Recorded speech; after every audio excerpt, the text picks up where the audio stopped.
Mr. President, are we in a quorum call? We are.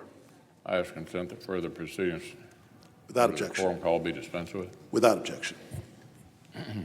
2 weeks ago, President Biden and his team flew to Glasgow for a glitzy conference. World leaders traveled there to attend one another's speeches on carbon emissions and the climate. The world's largest emitter was not there. China pumps out more than a quarter of the entire world's emissions, but President Xi didn't bother to attend this conference. Putin didn't show up either. He and his cronies in Moscow are too busy using Russian natural gas to stranglehold energy and make energy hostages out of the European friends who rush too naively towards renewables. This goes to the core problems with the anti-energy agenda that liberal elites want to thrust on our country. Maximum self-inflicted pain for American families in exchange for no meaningful global gains. They'd have America tie one hand behind our back while our competitors and adversaries keep right on going. This hurts families and helps China. Across the country, working families are already worrying about the big, potentially historic spikes in energy costs and heating bills that are headed their way. Here's a New York Times headline from last week. Winter heating bills loom as the next inflation threat. Futures contracts for home heating fuels have skyrocketed in price. Natural gas futures have just about doubled from last year. For heating oil and propane, it's actually even worse. Our colleagues on the Energy and Natural Resources Committee are holding a hearing this morning on rising heating costs.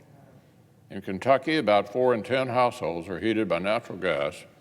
Families are about to get slammed. Even more Kentucky families rely on straight electricity for their heat. And in our state, more than 2/3 of our electrical power comes from coal. Coal literally keeps the lights on, and it keeps the cold out. That's why the original Obama-Biden war on coal hit states like Kentucky so very hard. And it's why the even more radical sequel that Democrats are planning next would actually fall on the heartland like a ton of bricks.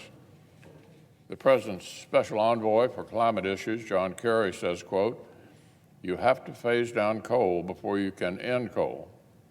One of the president's nominees to the Treasury Department has admitted that small producers of affordable American energy, quote, "are going to probably go bankrupt in short order." American families are staring down the barrel of skyrocketing heating bills, and the Democrats' response is to go to war against affordable American energy.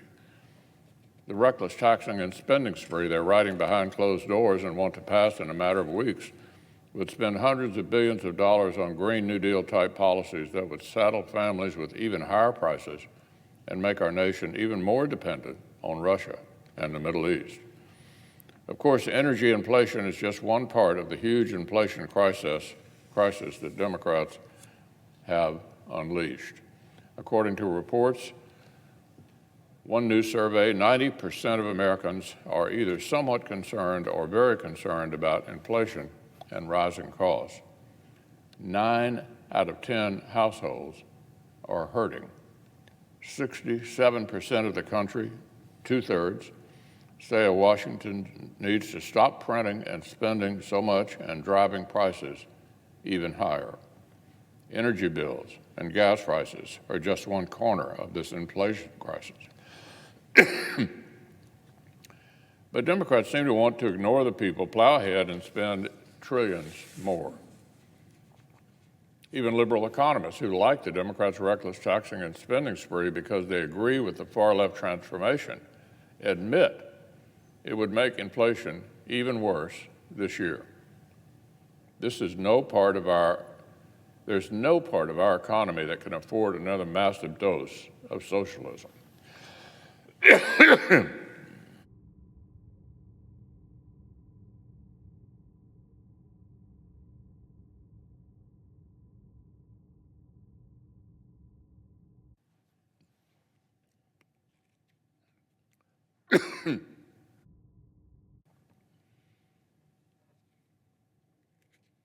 but Democrats are specifically targeting American energy to get hit especially hard. Direct new taxes, new fees, and new regulatory mandates for energy producers. They want to make affordable, reliable energy artificially expensive to force Americans toward the less affordable, less reliable forms of energy that elite liberals would rather they use. It would hurt families badly. It would help China in a big way. That's because the Biden administration doesn't have any strategic plan to snap its fingers and turn our massive country into some green utopia overnight. They just want to throw boatloads of government money at things like solar panels and electric vehicles and hope it all works out.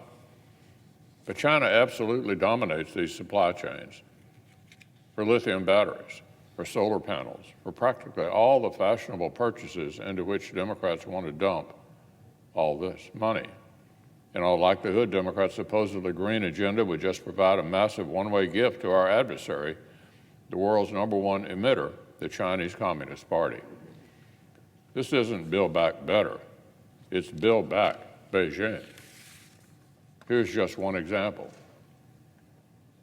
There's a raw material called polysilicon that is crucial for solar panels. According to the New York Times, more than 80% of the entire world's supply comes from China. About half of the world's supply comes from the Xinjiang province, where China is brutalizing the Uyghur minority with tactics that include forced labor. There are other key resources, including critical minerals, where China has similar strangleholds. Here are some recent headlines. Lithium shortage may stall electric car revolution and embed China's lead.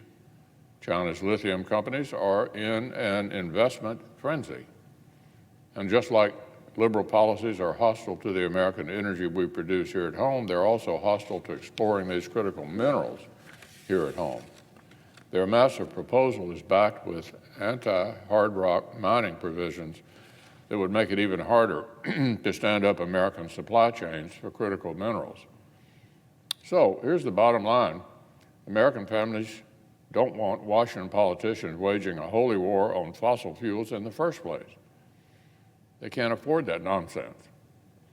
But it's even more absurd that Democrats' top-down schemes would just increase China's wealth and dominance all along the way. They don't have some smart master plan to invest in Americans' future. They've got a plan to build back Beijing, raise American families' gas prices and heating bills even higher so that we could massively stimulate Chinese export markets. Hurt families, help China, every piece of their reckless policies fit this mold.